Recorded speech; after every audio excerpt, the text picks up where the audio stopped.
Հարգելի հետևողներ, կզրուցենք փաստաբան Ռուբեն Մելիքյանի հետ։ Ռուբեն Մելիքյանը Նարեկ Սամսոնյանի փաստաբանն է։ Պարոն Մելիքյան, գործի մասին առիթներ ունեցել եք բազմիցս խոսելու, ամեն դեպքում ինչու այդպես էլ գործը չհարուցվեց Ալեն Սիմոնյանի հայտարարությունների վերաբերյալ ըստ ձեզ եւ ինչու միայն պատասխանող կողմ մնացիք դուք։ Այս պատճառով, որտեղ Հայաստանը օրորի դադարում է ժողովրդավարություն, ոչ թե դադարում է, այլ ավելի է հեռանում ժողովրդավարությունից,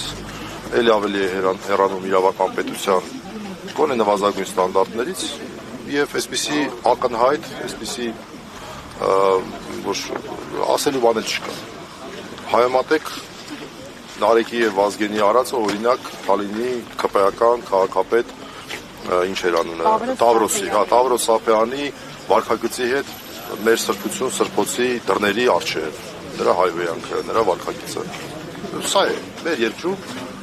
ակնհայտ երևում է, թե որ ուղղությամբ մենք հույս ունենք գոնե դատական իշխանությունը այս պարագայում մի փոքր պատվար կլինի մարդու իրավունքներին։ Կոնկրետ այս դեպքում Մամել Շահբազյանի դատավոր հետ կապված ինչ կասեք հայտնի որ նա իշխանությունների սրտի դատավոր։ Տարբեր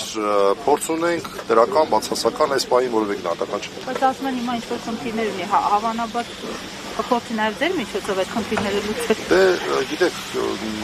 այս պահին ես որևէ մեկնաբանություն եթե անեմ, դա կլինի ոչ կոռեկտ։ Այսինքն ճիշտ ենք հասկացել, հետո եք բառը օգտագործելու համար, հա։ Տեսնեք, կլսեք, ես ինչ-որ ասել եմ, տեսնեք, դատախազը մեղադրական եզրակացություն եք արտելու, այսօր քննարկվելու է վստահաբար կապահովամիջոցների հարցը դրա հետ կապված է դատողություններ անելու, տեսնեք, ես չասեմ, թող մեղադրանքի կողմից։ Նախորդ մեղադրանքները կարծես թե ավելի լուրջ էին, հա, նախորդը երբ դատավորը Ոչ մեկն էլ լուրջ չէր, շնորհակալ։ Հարգելի հետևողներ, արդեն մտնենք դատական նիստերի դահլիճ։